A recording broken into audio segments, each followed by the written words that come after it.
We change our mind 100 milliseconds by 100 milliseconds as we engage with the world, and we continue making sense, doing our sense making of the world. And that's a process of inference. It's not necessarily learning, which would be a much slower process. And if the way that our brains work can be cast as inference, that means if our brains don't work properly, as in mental disorders, then we can understand that as false inference. The brain is in the game of basically trying to predict what it's sensing. So if there's a prediction error, that's newsworthy.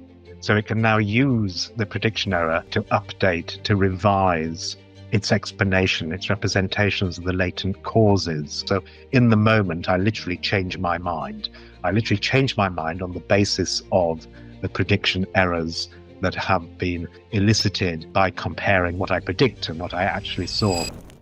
Hi. The transformer algorithm created by a team at Google in 2017 has been the core of generative AI, but scaling transformers has hit practical theoretical limits. New releases are providing only incremental improvement, and as a result, many researchers are looking into new architectures, aiming for better memory use, better generalization, and longer context reasoning. Among those researchers is the team at Versus, a startup implementing the ideas of Karl Friston, who is the most highly cited neuroscientist globally and one of the most cited living scientists overall. Friston is the creator of the free energy principle, a sweeping attempt to explain how all living systems, including brains, maintain order in a chaotic world.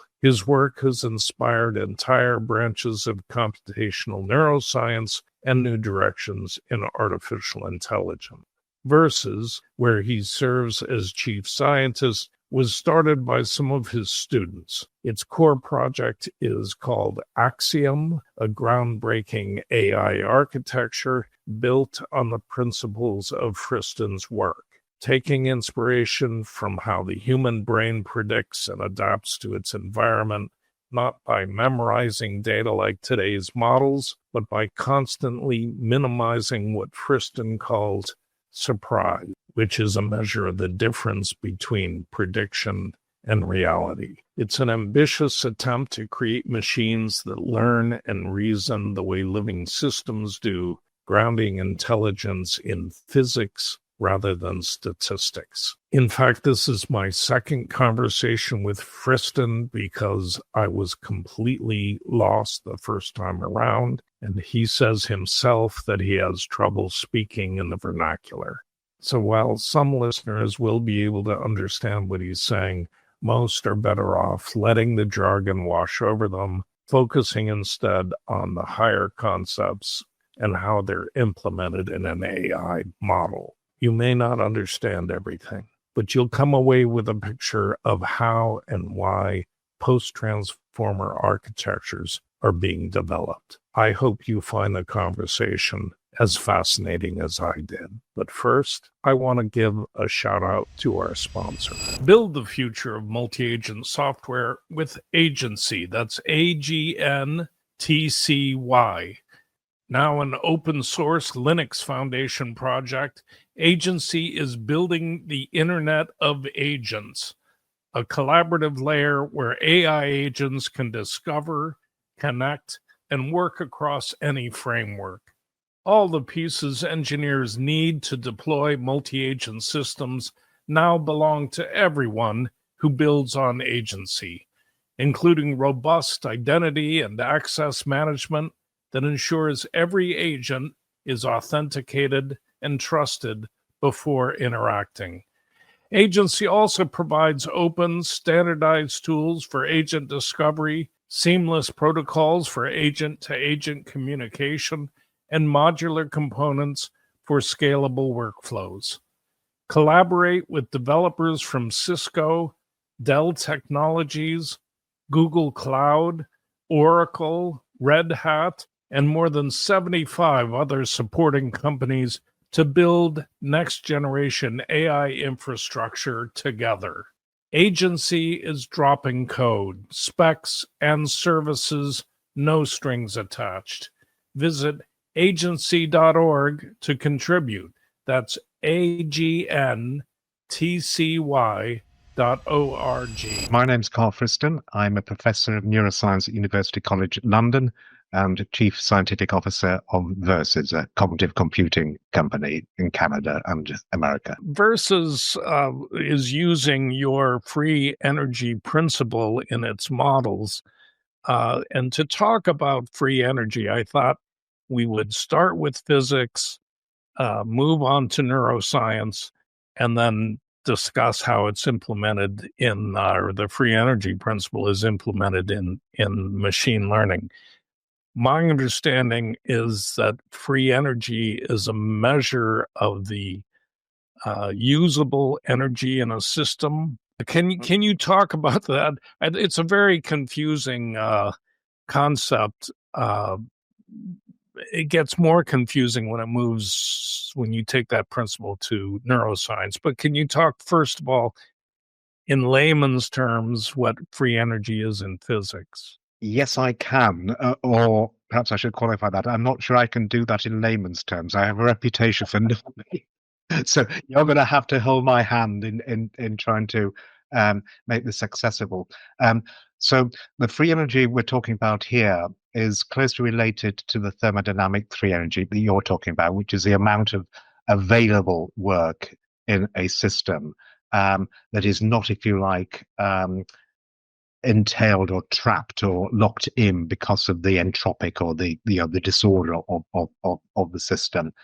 However, the particular mathematical free energy, the variational free energy we're talking about, is a purely information theoretic construct. It actually inherits from Richard Feynman's work on quantum electrodynamics, and he was trying to solve a problem, which in fact Versus is also trying to solve in one sense, which is finding the most efficient paths, the most efficient courses. In his context, these were the sort of paths of small particles, for example. So trying to find a probabilistic description of the paths of least action. And he solved that almost intractable problem by turning an impossible marginalization or integration problem into an optimization problem.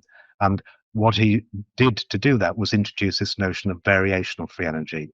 And then that was taken up decades later by people like Geoffrey Hinton and David McKay and the like, and they noticed that this information theoretic quantities, mathematical information theory quantity, that has exactly the same components as a thermodynamic free energy, a sort of an expected energy that's supplied by some world model or some probabilistic specification of the thing that you are trying to model, minus the entropy, was exactly the same that you would need to optimize things from the point of view of cryptanalysis and with a nod to the Russian notion of algorithmic complexity and that led through to universal computation in terms of cryptanalysis.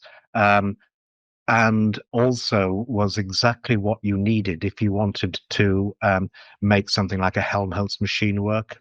So if we go right back to sort of the 1990s, you'll find sort of prototypical variational free energies at the heart of the things like the Helmholtz machine, like the sleep-wake algorithm, and indeed you can track that right through to things like variational autoencoders. So this is like a universal objective function, and it has two bits to it. One bit is the entropy term, and the other bit is this constraint or expected energy, which is this basically something that enforces an accurate account. If you're trying to model something, say you're taking a sort of a neural network that was trying to predict the next word or trying to compress information in an image to generate to predict the image and thereby generate new kinds of images, then you're going to want to do that as accurately as possible. But by including the entropy term into the free energy, then you're effectively applying a kind of Occam's razor. you're sort of not committing to a particular explanation, but you're including, or you're trying to not overfit the data, because you're trying to maximize the dispersion or the uncertainty about your particular explanation for this content or for these data. I slipped that in again. This is not vernacular, and I apologize, but there's a beautiful link between minimizing free energy, which is just a sort of expected energy minus entropy, which means that you're implicitly, under constraints, maximizing the entropy, which of course is James's maximum entropy principle, which is a cornerstone of measurement physics. And it is that sort of, if you like, built into your cost function. It is that sort of uncertainty aspect that means that you preclude overfitting and elude many of the problems that we see in current, say, deep neural networks optimized using reinforcement learning. So this free energy principle is a first principle account of how to make neural networks, or neural networks used as agents or as classifiers or inference machines, as efficient as possible, going right back to the path integral formulation of Richard Feynman in terms of finding the paths of least action, the paths of maximum efficiency, the paths of least effort that include, if you like, this cost of overfitting, technically a sort of a complexity cost. So I don't have to change my mind too much in order to account for these data, which means that I don't want to commit to a particular explanation for these data. Does that make sense? It does, only because I've done a lot of reading. I'm thinking for listeners, one of the confusing things for me when we first spoke was the word energy when you apply it to machine learning.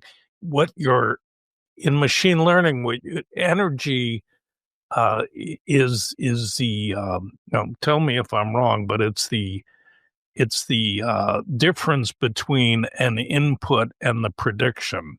It's in effect an error function. Is that right? Yeah, no, absolutely. And indeed, you can sort of look at this first principle approach to optimization in terms of error correction or error minimization. Indeed, in some parts of the life sciences, you get things like predictive coding, which is basically sort of scores the accuracy of your machine in terms of the prediction error, and that's an important part of this free energy. And indeed, you could actually read free energy in the context in the setting of predictive coding as a precision-weighted prediction error. It's just the mismatch. So that's absolutely right. So just to address that sort of unpack the notion of energy in this information theory context. And energy is just a potential, and a potential is just the sort of negative log probability. So it's just a measure of the implausibility of something. So if something is very implausible or very surprising or very unlikely or very uncharacteristic, then that has a very high potential. It has a high energy, and you really want to minimize that, that energy in order to produce an unsurprising account or render this content unsurprising given what you might have predicted if you knew the causes of this particular content. Yeah, and in neuroscience, I mean, you're a neuroscientist. You saw this principle as sensory input coming into the brain, and the brain trying to fit that in its model of the world. And if it's surprising, there's a lot of energy there, free energy, and the brain then has to update its model of the world to match the sensory input that's coming in. Is that right? No, that's absolutely right.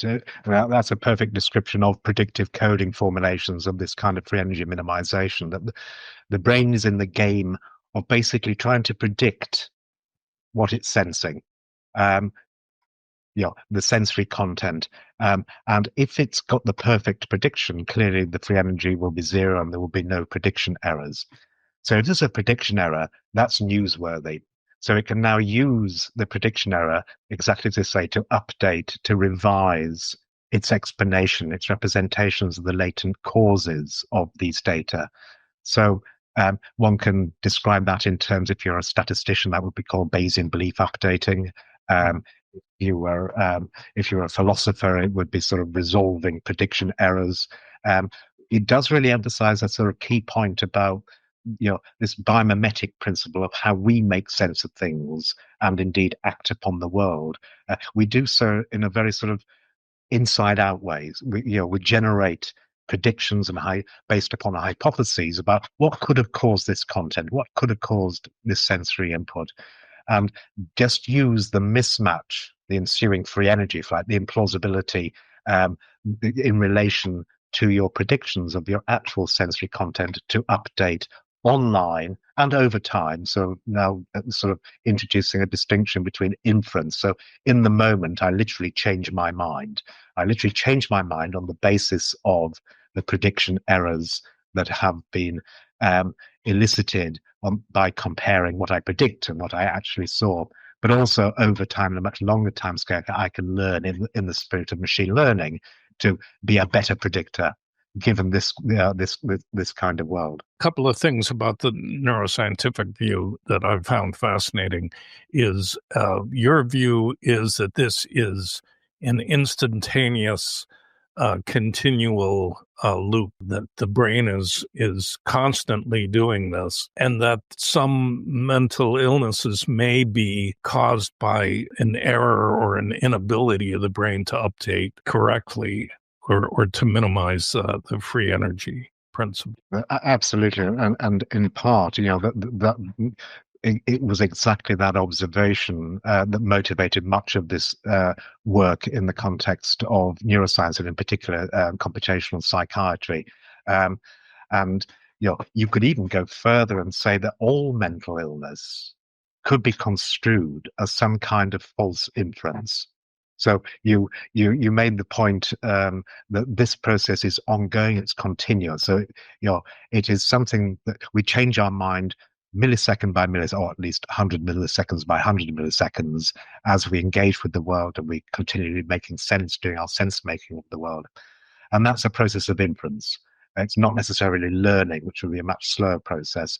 And that if the way that our brains work can be cast as inference, then that means if our brains don't work properly, as in mental disorders, then we can understand that as false inference. And that makes a lot of sense in this, and by false inference, I mean exactly what you would have done at school when, I don't know if you remember doing type 1 and type 2 errors when doing t-tests. You can make a type 1 error and infer something is there when it's not. And of course, that's a very apt description of an hallucination or a delusion. But you can also make type 2 errors, type 2 false inferences, inferring something is not there when it is. And of course, that's a precise explanation for many neglect syndromes in psychiatry, dissociative syndromes, what used to be called hysterical syndromes. So nearly everything in mental health and mental disorders can be construed as inferring properly or some failure of inference, and then getting into the weeds of the actual mechanisms of this predictive coding is really quite informative in sort of pointing to the particular failures of message passing entailed by this view of the brain, so generating predictions in an inside out sort of way and then using the outside in prediction errors to correct and update and perform this kind of inference. And another thing that fascinated me from what I read, that this cycle or this process matches the anatomy of the brain. I mean, that there are layers like in the visual cortex, and information is passed both back and forth, up and down, which is one of the reasons why backpropagation has never been validated as a process that happens in the brain, because there isn't that kind of pathway for updating weights going down. Am I wrong on that? No, I think you've hit a really central argument. And focus of both the machine learning community and people invested in predictive coding formulations. So just to sort of highlight the importance of that question, it is certainly the case that the functional anatomy, the computation anatomy of the brain has a hierarchical structure. And indeed, you could argue this is where deep learning comes from. It just means that the world model, the generative model that is entailed by the structure of our brains has a hierarchical depth. And of course, then that naturally translates into deep neural networks and deep RL, for example.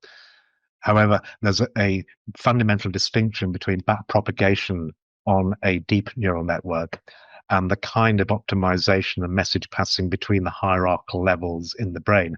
And exactly as you say, it is all local. So as you move from one hierarchical or say layer in the neuronal brain architecture, you are, in exactly the way you describe, sending messages to the layer below, which are the predictions, and then receiving messages from the layer below, which are the prediction errors that revise the representations equipped with uncertainty that then generate the predictions. So there's lots of local message passing. Crucially, the objective function that describes the dynamics implied by that message passing is local. So now you get into a message passing scheme which is much more sympathetic. The message passing scheme under predictive coding has this locality, and it now acquires a biological plausibility, but also a massive increase in efficiency, which you don't get with backpropagation in terms of sending all the way to the top and then all the way back again, which is a very non-local sort of a violation, not just of the principles of biological brain function, but also the principles of least action that we started with. Because if you can do it locally, you're doing it very, very efficiently. And interestingly, in the past 5 years, I would imagine people in machine learning have been looking towards predictive coding as an alternative to backpropagation of errors, and certainly establishing that in terms of the efficiency, it is at least as good as, if not more efficient than backpropagation. There are issues about scaling it up to the enormous dimensionality of deep RL, but from a mathematical perspective, this is the right way to do it because it is just much more efficient. It is just much, and this relies upon local optimization. The beliefs in this context are used in a sort of technical sense of Bayesian beliefs. So just to try and not make that vernacular, but certainly qualify the notion of belief updating and the sense of Bayesian belief updating. So beliefs are read in my world, or in the world of active inference and the free energy principle, as conditional probability distributions, or they're sufficient statistics. So they're not sort of propositional beliefs, not something you can talk about. These are just sort of mathematical descriptions of a representation that is equipped with uncertainty. So there's content and the confidence that you have about this. So that's another bright line between the kind of networks that we have in our brain and indeed that are employed in active inference, for example, versus Axiom, where the nodes actually represent beliefs in terms of both the content and the uncertainty, or the inverse uncertainty, which would be the precision, as opposed to a neural network, which just has a value. It just has a cascade of functions that you can interpret as representing content, but it is not equipped with uncertainty. So once you've got one of these, I repeat, biomimetic kind of neuronal networks in play, of the kind that you might find in predictive coding, then you can talk about the changes in the values of the neural network in terms of belief updating.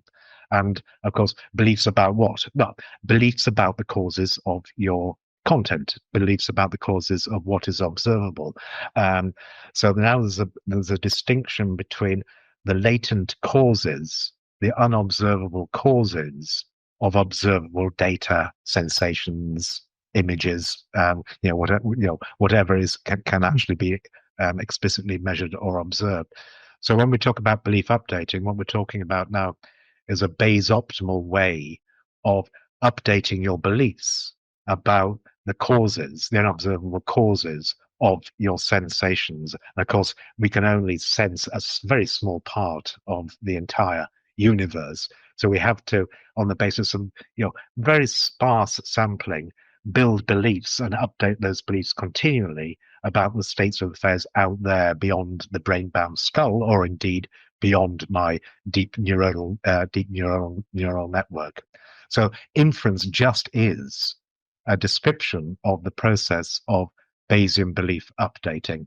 And Bayesian belief updating is just mathematically something that can be described as minimizing your uncertainty, minimizing your prediction error, minimizing your free energy in the right kind of way that includes this measure of uncertainty. Another, when you move into machine learning, then this Bayesian active inference, it's happening continually. You're working with probability distributions, not weights in at least I mean, you're working with versus, and at least in versus's implementation, you're working with the parameters in the model are probability distributions, not weights of individual nodes or neurons that influence the outcome more or less. Am I off there? No, I don't know. You're spot on. So just to sort of contrast, so a deep RL or a standard neural network, including things like transformer architectures that underwrite large language models or most of generative AI. These are basically just universal function approximators. They just map through a series, a cascade of functions, values afforded by the input to generate some transformed values, which are the output. Now, there's could be predictions of the next token. There could be some action. That is not how the brain works. It is not how active inference works, and it's not as instantiated, say, in Axiom, which was a sort of used to demonstrate the fundamental increases in efficiency if you do it using belief updating. So the equivalent architecture is certainly in place. There is a deep structure to it, and I mentioned sort of world models and generative models before. The structure of the network determines the structure of your model and the implicit conditional dependencies and all the contingencies in there. But as you say, each node now stands in for a probability distribution, a belief, and therefore what you're passing around, what your the influence of one node on another node is determined by and driven by the optimization of your probabilistic beliefs or representation. And that's really important because, for example, if I don't have a representation of uncertainty, then I don't know what I don't know. And more importantly, I don't have any way of judging or evaluating the goodness of an action in terms of its ability to reduce my uncertainty, to reduce my prediction errors, to reduce my expected free energy. But if I've now got a representation at each and every level of a deep generative model, a deep world model, I can work out if I went and solicited or looked over there. So, for example, you and I are extremely skilled at this. Every 250 milliseconds, every quarter of a second, we deploy our visual apparatus by looking over here, foveating over here. That's an incredibly skillful act, simply because we are choosing to look at the parts of the visual scene that will have the greatest information gain or resolve the greatest amount of uncertainty, given what we believe at the moment in this subpersonal Bayesian sense. So what we're talking about now is a mechanics of optimal smart data mining, knowing where to go and get the right kind of information that enables you to resolve your uncertainty so that you can now have a better model of the world in this probabilistic sense. And, Axiom sort of showcased that in the sense that it spoke to what could be construed as sort of two of the main problems with the current tech on offer with generative AI, which is basically the inefficiency and the lack of reliability. So the inefficiency can be resolved by appeal to these first principle accounts, as exemplified by things like predictive coding or other implementations of active inference, because now you've got this ability to resolve uncertainty in the most efficient way in accord with these principles of least action. You can now not only outperform DeepRL on benchmarks, as I think there was a 60% improvement in performance demonstrated by Axiom, but more importantly, you do it much more efficiently. So I think there's using 3% of the compute. And that translates into efficiency in many, many different ways. So not only is it informationally more efficient or statistically more efficient, it also is thermodynamically more efficient. So you're using less power. And it's also sample efficient. So you need a fraction of the data. So, this is, if you like, by appealing to these biomimetic principles of, from a physicist's point of view, principles of least action, that sort of underwrite the way that we deal with our world and make sense of our world. You can resolve the efficiency problems that that are currently plaguing or preventing the right kind of enterprise update of generative AI, for example, where you'd expect it to be deployed. It's not being deployed. And of course, the reliability is, you can't get hallucinations if you've got an explicit uncertainty quantification. If you're not if you're not sure, you're uncertain about a particular recommendation or a particular classification, then because you've quantified it, then you inure yourself, or you protect yourself against making overconfident, over-reliant, overconfident predictions or classifications and the like. Build the future of multi-agent software with Agency. That's AGNTCY. Now an open source Linux Foundation project, Agency is building the Internet of Agents, a collaborative layer where AI agents can discover, connect, and work across any framework.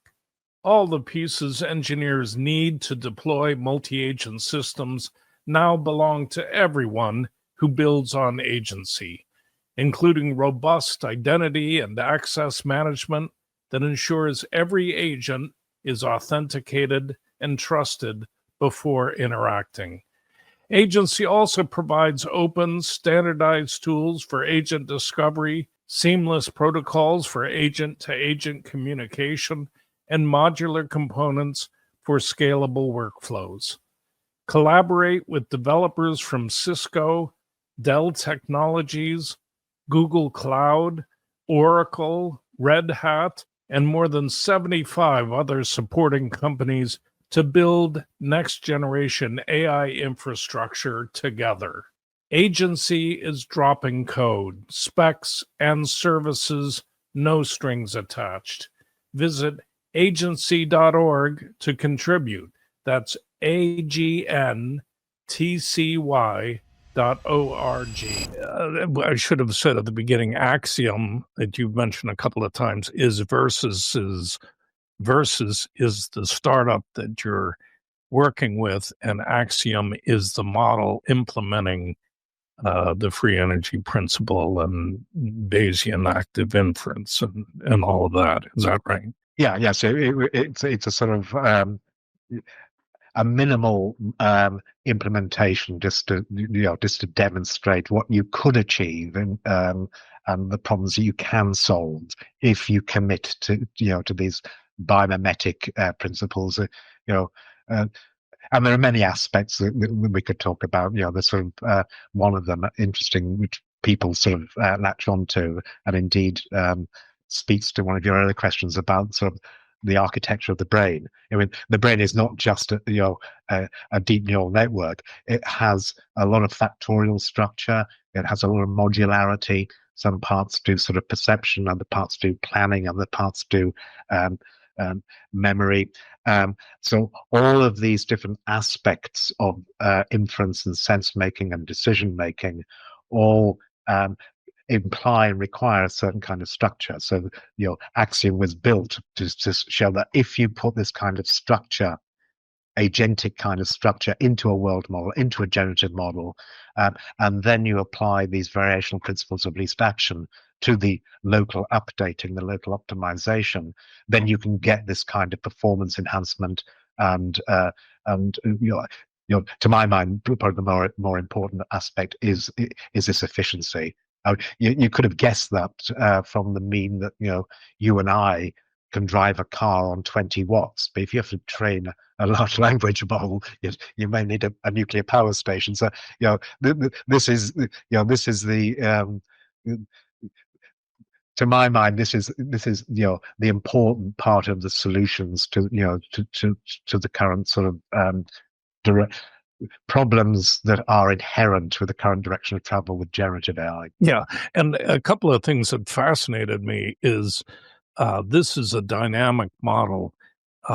It expands and contracts depending on the data that it's looking at. Is that right? So, and it learns continuously because the probability distributions are being refined, but they're not being overwritten. And that's a problem with neural networks, that new data coming in and that's why they can't achieve continuous learning because of catastrophic forgetting. And can you talk about that, or the promise of continual learning in this kind of a system? Yes, I can, but you've already summarized the bullet points, so I'll just speak to those. No, absolutely.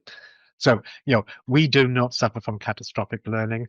We will grow our models, our world models, in a way that is sufficient to account and optimally explain what's going on.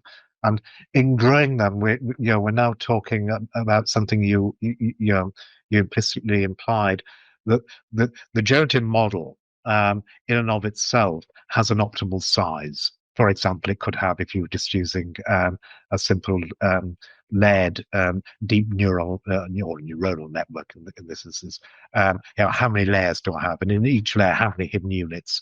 And in my world, how would you factorize or modularize within each layer? So all these architectural aspects determine the structure of the model, which just is a specification of the cause-effect structure statistically in the world you're trying to model. So if you remember where we started with the free energy and the importance of that, putting entropy into the objective function to implement sort of Occam's razor, what that means is there is an optimum complexity of the structure for any given set of content or world in which you are navigating, predicting, classifying, acting in. So you need to find the right sort of complexity of the structure, the right depth of the model, the right sort of factorial structure that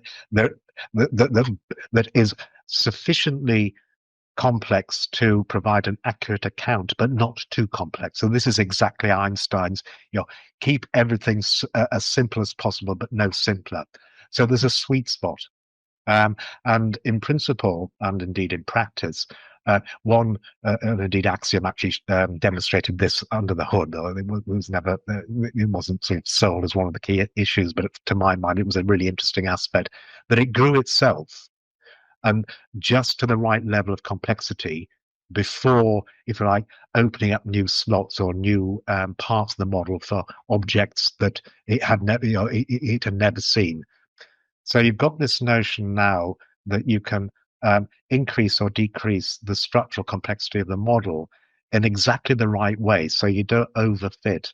And this contrasts with deep RL, because in deep RL, you just start with something that's too complicated. You start with billions of parameters and then fondly hope you can reduce the number of parameters, say connection strengths or weights, by some kind of, say, pruning or dropout or putting noise in and doing mini batching, in a way that eludes those sharp minima that you get from the overfitting, simply because you've got too many parameters, too many connection weights in your model. So conventional approaches use this sort of top-down approach. They start off with an overly expressive model with too many parameters, 99.9% of which will be redundant, and then try and find some engineering heuristics to eliminate the redundant, to reduce that complexity in a way that you get for free if you'd use the free energy. But to use the free energy, you have to encode the uncertainty. And of course, DeepRL doesn't have that. It doesn't have the capacity to represent the uncertainty unless you're dealing with a variation autoencoder. So this is another motivation for using the free energy as your ultimate objective function, because it now gives you a way of scoring not just the quality of your current beliefs in the moment, or the parameters of your generative model, the connection strengths as you assimilate and accumulate data and build better and better models, but also it scores the quality of the structure of your model. And that speaks to the possibility of growing models. So growing models from scratch, just so you can get to the right level of complexity apt for the kind of content that you're dealing with. And this is it is a fascinating and I think really important, possibly vexed problem at the moment, which in the life sciences would come under the rubric of structure learning the right kind of structure automatically in the face of data by optimizing your model with respect to this free energy score that can also be provides a bound. In machine learning, I should say this is the ELBA. This is the evidence lower bound. In fact, it's an upper bound because it's a negative in physics.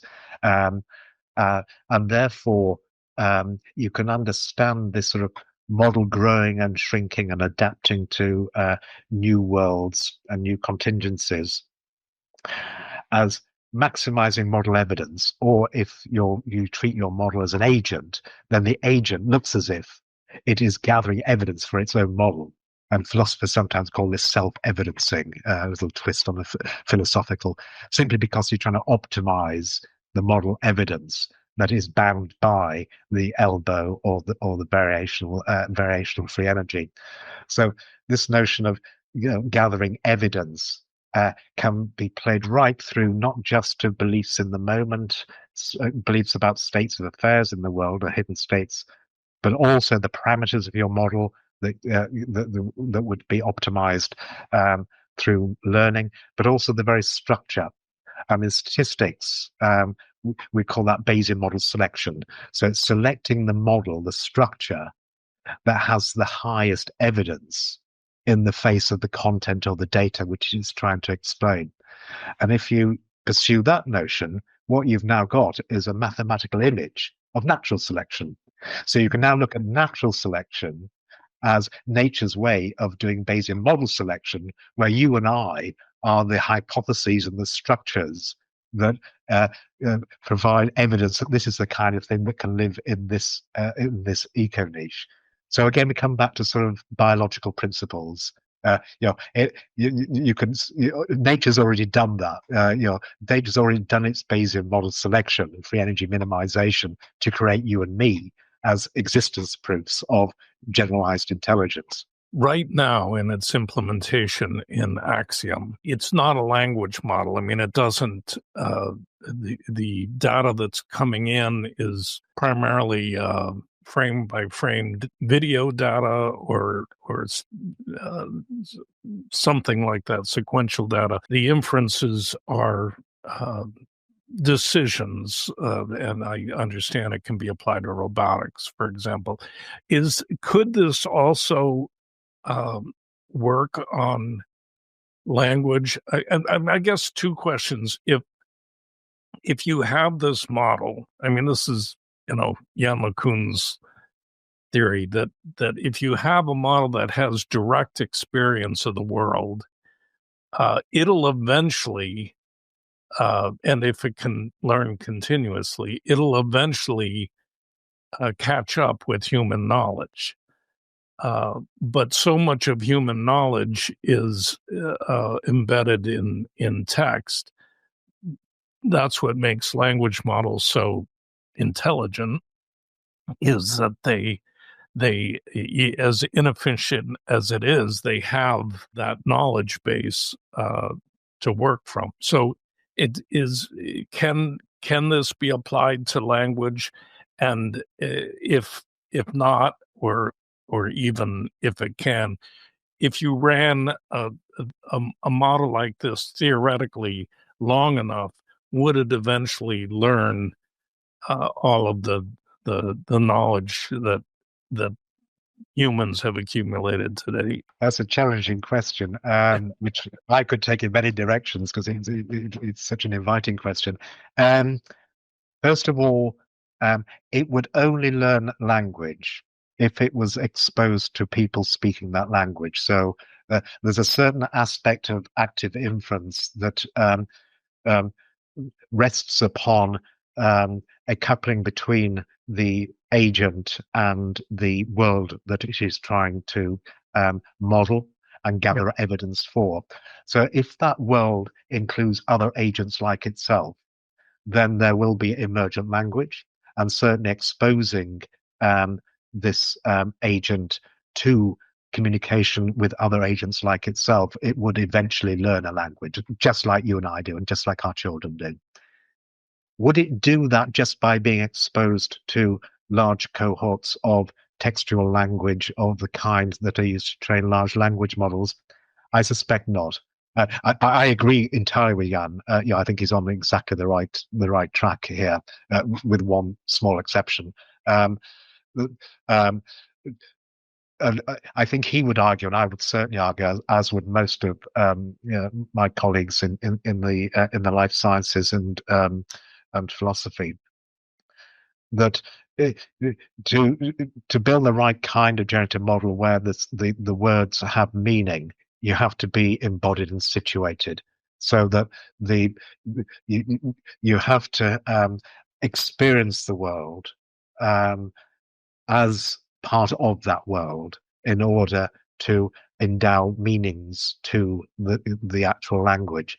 So we're moving beyond just the statistical structure of language and the predictability of the next word to now read the words as labels for some representation of some latent causes or states that are part of your generative model. And in that sense, if you exposed an active inference agent to the world as richly encountered by people like you and me, or things like you and me, then yes, it might indeed learn language, but in no way different from the way that your children learn language or my children learn language. It would have to be exposed to the lived world so that the meaning is all in the interactions, not just with the world, but also with other things in that world that are like me. I keep emphasizing the like me because for language or communication in general to have any utility, there has to be a common ground, a shared narrative, a shared reference frame. So from the point of view of the free energy principle and active inference, or indeed artificial intelligence research, that basically means we're talking about artifacts or agents or artificial intelligences that, and natural ones, that have a shared world model. And if you have a shared world model, then you can share your beliefs through some kind of communication. But you can only do that with a shared reference frame. So, I think this interactive aspect becomes incredibly important when understanding the utility of language. And you could turn your question on its head and ask, why are large language models so potent? They are beautiful things. They're probably the most beautiful invention of this century. Why are they so alluring? And I think it is just because they generate content that resonates with our shared narrative, and that we can understand, and we can anthropomorphize them. So I, but is that enough to is that enough to build a world model? I don't think it is. I'd be much more with Jan and a lot of I repeat a lot of other colleagues. With machine learning, that you actually have to have something that's embodied and situated, embedded, and dynamically coupled to and engaging in its environment. Yeah, although the two could be combined at some point. That was the other direction I wanted to take your question. Yeah, absolutely. So, does that mean that there is no role for all this beautiful engineering that we have, access to, especially over the past few years?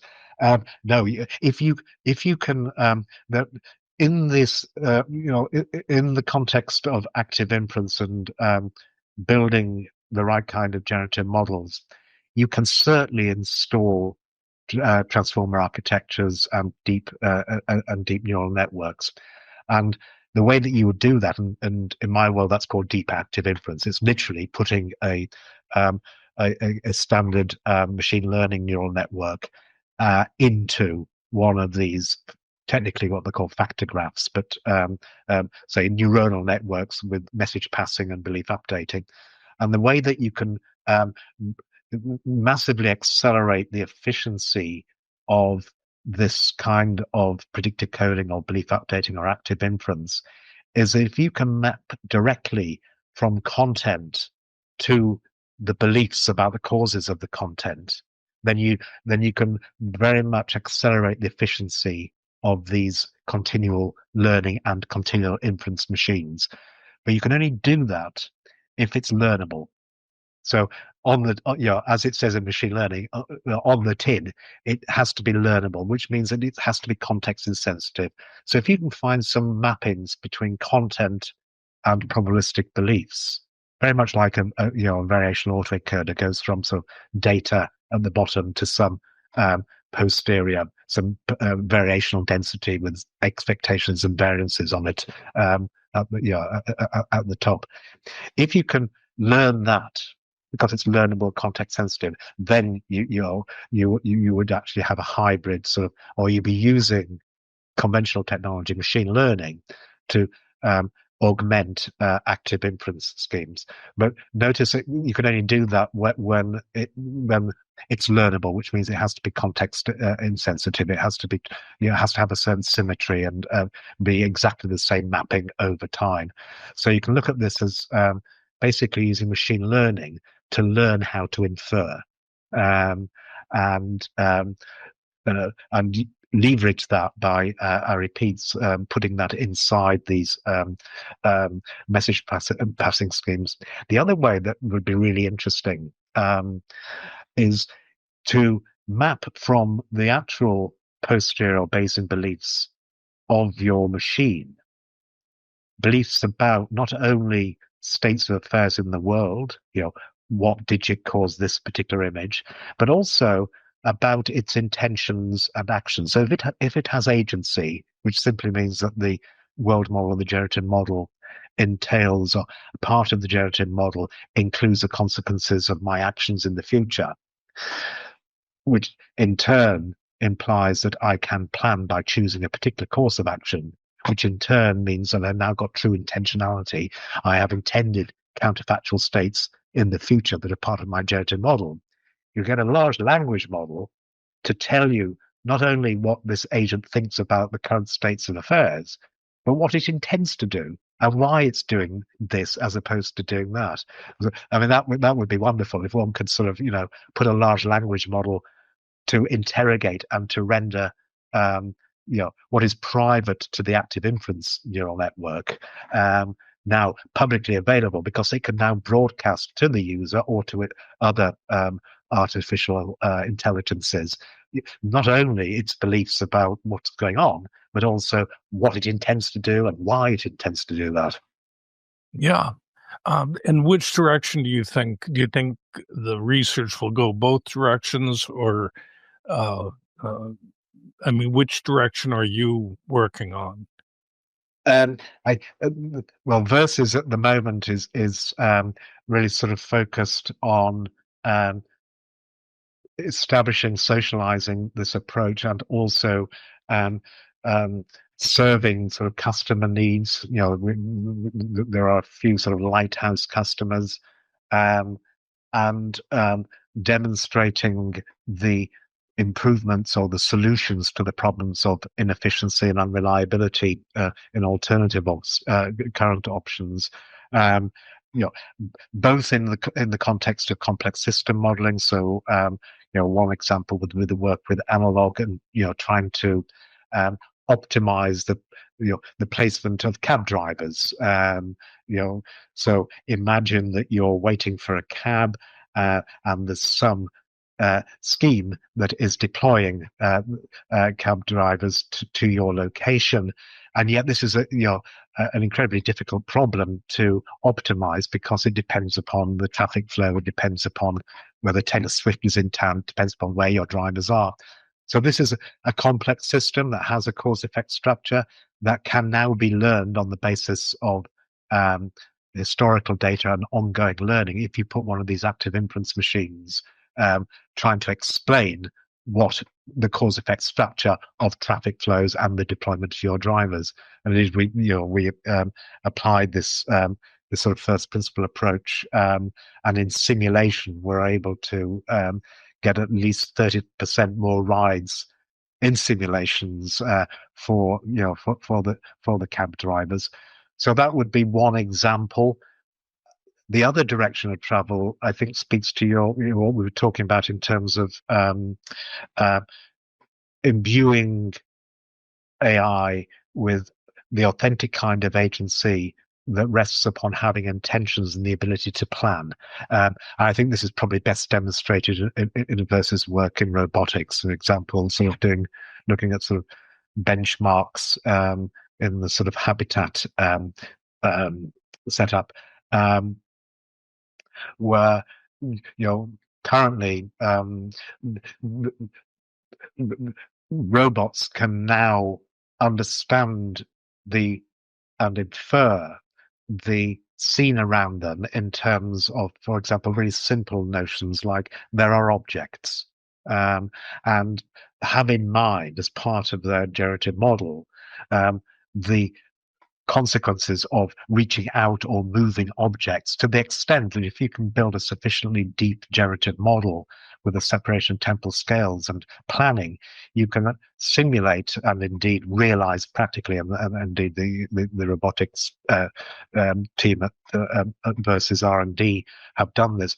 You can get robots to sort of clean up a room or go and get something from the fridge and do it with no to do it instantaneously, because this is inference. You don't learn to take something from the fridge. You infer, what do I need? What am I going to do if I'm the kind of thing that needs to retrieve a bottle of milk? Well, where is a bottle of milk? Well, it's likely to be in the fridge. How do I resolve my uncertainty that the bottle of milk is in the fridge? Well, I have to open the door. How do I open the door? Well, if I'm that's the kind of thing that's opening the door, I should expect to feel my actuators, sending these IMU signals, and then you just get this predictive coding technology just to make all that happen. So that would be another direction of travel, probably more apt, less for work with people doing complex dealing with complex systems such as traffic flows, or our work with investment, people responsible for investing, for pensions who want to sort of maximize their return but minimize their volatility. That kind of application, I think, speaks to the efficiency of being able to have good world models of the system that your customer is dealing with. As distinct from building agents that have a situational awareness and can use active inference to actually do stuff in the moment, which would obviously speak to things like robotics and the autonomous vehicles. So those are sort of two, to my mind anyway, two sort of ways of leveraging and exploiting these first principle biomimetic approaches. I mean, it seems that there's so much that you can do with this. How widespread is research on this active inference or first energy principle in modeling? I mean, is it for example, that with your academic hat on, do you have a team of PhD students working on this, or are there other institution or labs working on it? Right. That's a nice question. Yeah. So in the life sciences, and in particular in the neurosciences, um, active inference as basically sort of the technical version of something called predictive processing is now the main paradigm and has been since the turn of the century. So, last century we had sort of behaviorism and behavioral psychology that gave rise to sort of reinforcement learning in behavioral psychology that then was the inspiration for much of, say, Sutton and Bartow, and then subsequently Q learning and reinforcement learning. There was a move in the latter half of the 20th century to now away from behaviorism to sort of, thinking about cognitive processes, belief updating from the point of view of this conversation. And then at the turn of the century, there was this inactive movement where people were emphasizing the embeddedness, the inactiveness, the extended aspects of cognition in exchange with the environment. At that point, in academia, certainly the cognitive neurosciences and in philosophy and the neurosciences, predictive processing became the major theme. Active inference is sort of, if you like, the technical aspect of that.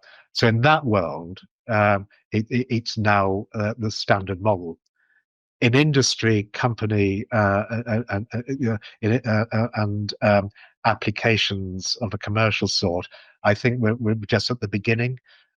There are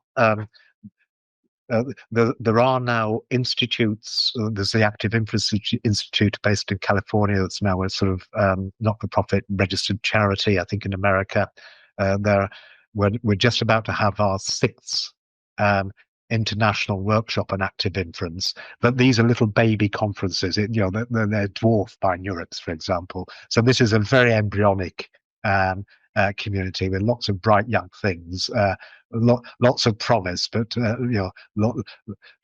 a translational perspective into industry. And I think we're at very early days, and from my point of view, a very exciting time. Just to answer your final question, I'm afraid all my PhD students grew up and left me. So seriously, I actually started my flexible retirement from university last year, so I'm sort of 80% full-time employment now. But I have no students left; they all grew up. And what happened to them? They ended up in verses, which is why one reason why I'm so committed to verses. Yeah. Keep my eye on all my bright favorite young things. That's it for this week's podcast. I hope you learned something, and I'll be doing more interviews with researchers working on post-transformer architectures because I think that's the future. See you next time.